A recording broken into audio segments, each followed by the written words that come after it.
Welcome to Comparing Cultures between India and Mexico.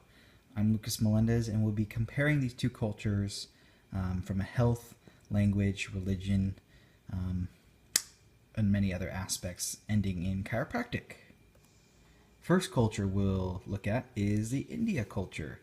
I got the chance to visit India back in Thanksgiving of this year, and so I know a little bit about it.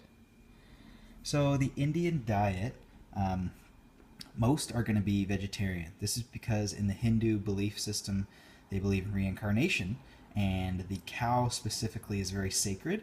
So many, if not all, will not eat beef. If they do eat any type of meat, they're going to have lamb, fish, or chicken.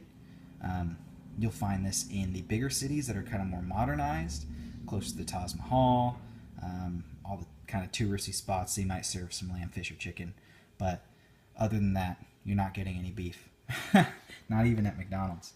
Um, they're going to consume high quantities of rice and naan, as well as curries with many spices. So, because they are vegetarian, I did notice that they supplement the meat with carbs, aka naan, lots of bread, lots of rice. So carbohydrates are huge.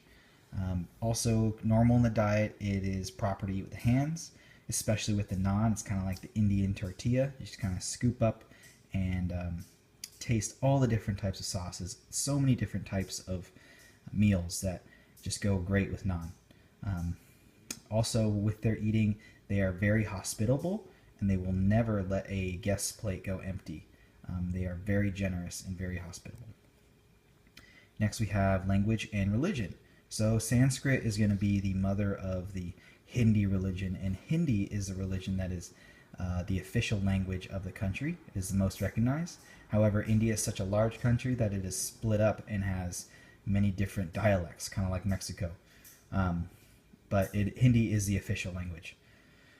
Hinduism is the most commonly practiced religion in India.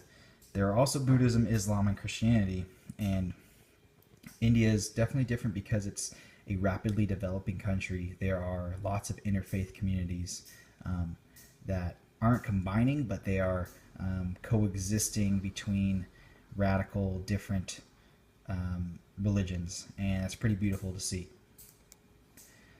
With the Indians' health beliefs, so it's very holistic. Hindus believe that all diseases have three elements: biological, psychological, and spiritual. Kind of sounds like thoughts, traumas, and toxins.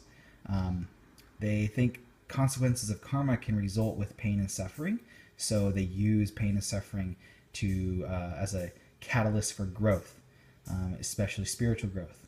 Um, they see health as a continued maintenance of the best possible working of the human body under normal and sometimes even abnormal environmental conditions. So they have a very holistic approach to health. They are very open to chiropractic, and they are wary of outside in healing mechanisms. I guess allopathic would be the right word. They are very strong believers in the power of the human body and the power of the spirit, the power of innate, which makes them very open and receptive to chiropractic. Cultural etiquette. I think one of the most pertinent in chiropractic here, two of them. Actually, they're all important, but they don't like to express no directly or indirectly, and this can be um, a big deal when trying to talk to people at chiropractic. I've especially noticed since in Fremont there is a very large population of Indians. They will say yes to almost anything. If you're screening, you'll have 10 Indians coming in to see you for care, but that doesn't mean they're all coming in to see you. So, number one, not to get your hopes up because it's just cultural. Number two, not to try and pressure anybody into care because they can't say no. Be cognizant of their cultural etiquette and make sure you give them options to gently refuse chiropractic if it's something that they might not be into right at the moment. I think is super important. The elders are seen as holy, so make sure you treat them as such, and relationships are built on mutual trust and respect. Pretty standard. So if I was working with, I do have a few Indians under care, and um, One thing to make sure is, yes, always treat the elders with respect. The women, not make sure you be aware of physical touch.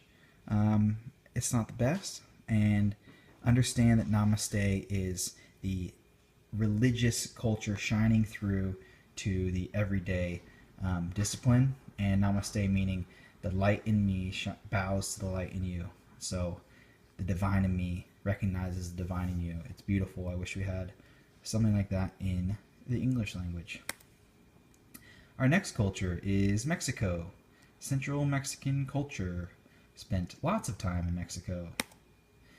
All right, the diet. The three main things that a Mexican wants are beans, rice, and Jesus Christ.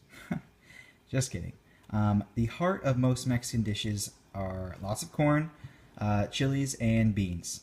The classic agricultural trifecta is called the Tres Hermanas, which are a sprout of corn, a tower of corn growing up with beans wrapped around it, and squash growing at the bottom in the shade. Now, with these three ingredients, you can live off indefinitely, and that was a big staple for the growing Mexican population historically. And they still hold true to that. Lots of corn seen in tacos, seen just with corn toppings, tortillas, everything. The afternoon meal is most important, consisting of 3 to 4 courses. This is usually after when the sun is setting, so the hot day's labor. They rest during the heat, and then evening time is time to cook again, and that's the afternoon meal. They're going to have lots of meat and chicken. Lots. Mexico itself is the largest consumer of soft drinks. The nation that consumes the most soft drinks. You go to any town in Mexico, you'll be greeted by one of three things. Either a Pemex sign, which is the national gas company, a beer sign, which is Tecate, Sol, Pacifico, Modelo, any of those, or a soft drink sign, being Pepsi, Cola, anything like that. Most small cities are funded by soft drinks. Yeah. Language and religion of Mexico. The predominant religion in Mexico is Catholic. This is going to be historically true, but in the younger cities like Mexico City or Ensenada or kind of anywhere else where